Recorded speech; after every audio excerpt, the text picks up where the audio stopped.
En une quarantaine d'années, un quart des oiseaux a disparu en Europe. Ça équivaut à plus de 800 millions d'oiseaux. C'est donc un chiffre absolument vertigineux. Mais alors, pourquoi les oiseaux disparaissent autant? Salut, c'est Hugo, j'espère que vous allez bien. C'est donc le sujet à la une des actualités du jour. Et au passage, vous l'avez peut-être remarqué de façon, je serai en voix off cette semaine, donc sans la caméra, puisque je suis à Cannes pour le festival. J'ai prévu sur place des interviews avec pas mal d'acteurs et d'actrices. Il y a aussi des contenus exclusifs qu'on va développer, bref. Et notamment d'ailleurs, un nouveau format qu'on lance à l'occasion du Festival de Cannes dans quelques jours. J'ai très hâte de vous dévoiler tout ça. Mais tout ça pour dire qu'en attendant, eh bien, vous pouvez suivre nos premiers contenus sur TikTok et sur Instagram. Le nom du compte, à chaque fois, c'est Hugo Décrypte. Alors, je le disais, en plus de 40 ans, un quart des oiseaux a disparu en Europe. C'est ce que nous apprend la plus grande étude qui a été réalisée par le CNRS sur ce sujet et qui a été publiée cette semaine. Eh bien, ce qu'on peut retenir de cette étude, c'est que le nombre total d'oiseaux en Europe a chuté en moyenne de 20 millions d'oiseaux d'une année sur l'autre en Europe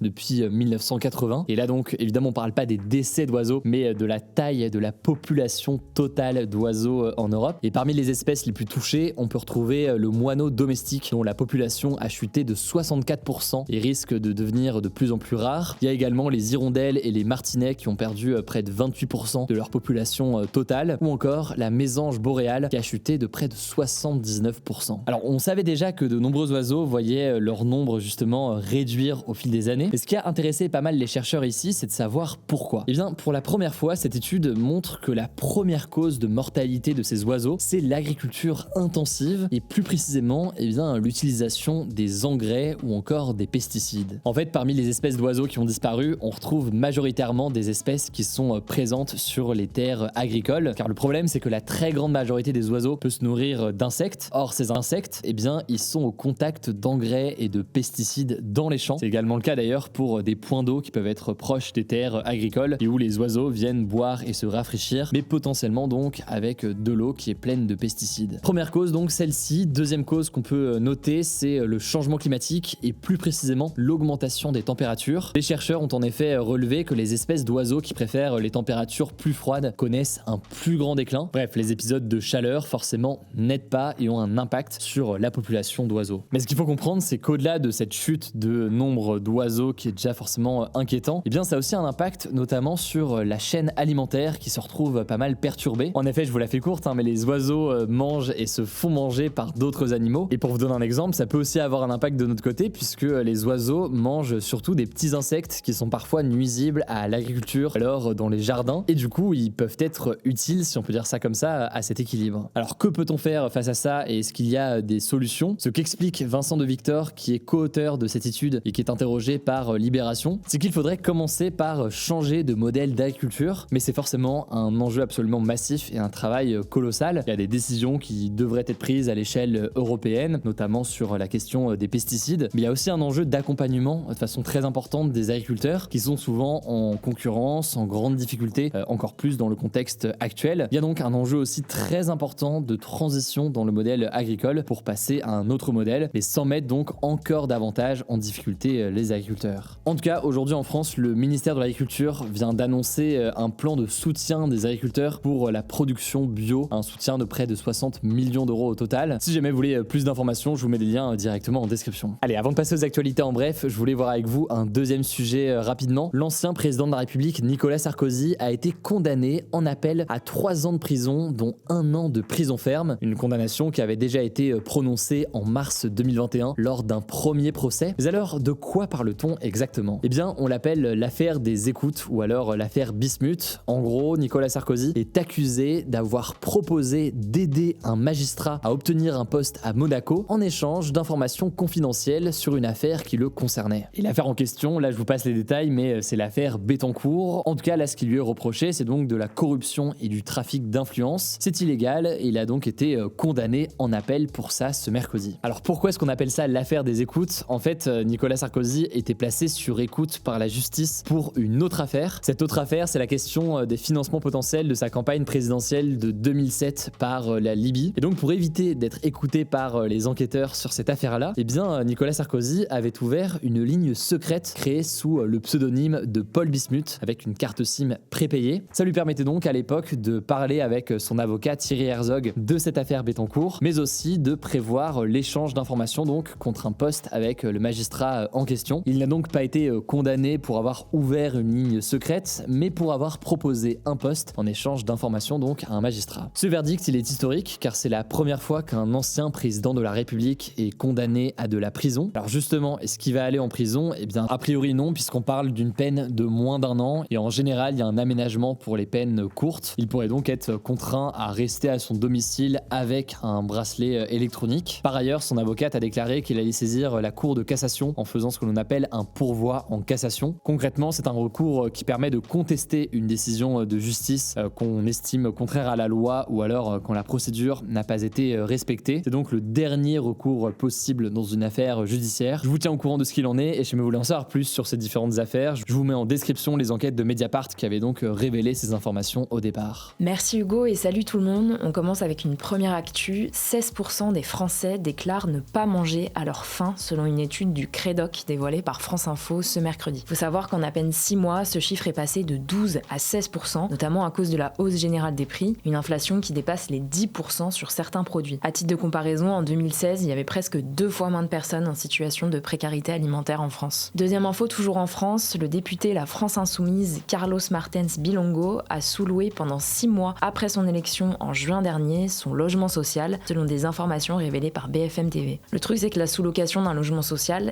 c'est interdit par la loi, à 3 exceptions près, si elle se fait, je cite, au bénéfice d'une personne de plus de 60 ans ou d'un adulte handicapé et pour seulement une partie du logement, ou si une partie du logement est sous-louée à un jeune de moins de 30 ans. C'est décrit sur le site de la CAF. Alors, le député a répondu à BFM, assurant, je cite, que tout est régularisé depuis décembre 2022. Il est par ailleurs poursuivi pour blanchiment de fraude fiscale. Troisième info qui concerne l'enlèvement du journaliste Olivier Dubois au Mali, qui a été libéré il y a 2 mois. Une enquête interne dénonce des défaillances de l'armée française, selon plusieurs médias, dont Le Monde et RFI. En fait, ce qu'on a appris, c'est que les militaires de l'opération Barkhane, qui étaient déployés dans plusieurs pays du nord de l'Afrique et qui se sont retirés depuis, auraient essayé d'utiliser le journaliste à son insu pour tenter de localiser un chef djihadiste, le tout donc sans empêcher son enlèvement qui a duré quasiment 2 ans. L'enquête avance donc que les militaires auraient renoncé au dernier moment car c'était trop risqué, mais n'auraient pas non plus déployé de moyens pour empêcher l'enlèvement d'Olivier Dubois. Le ministère des Affaires étrangères n'a pas réagi pour le moment, on vous tiendra au courant. Quatrième info, une version dématérialisée du permis de conduire sera bientôt disponible sur l'application France Identité, c'est ce qu'a annoncé l'Agence nationale des titres sécurisés ce mercredi. C'est un changement majeur car aujourd'hui, si vous présentez des photos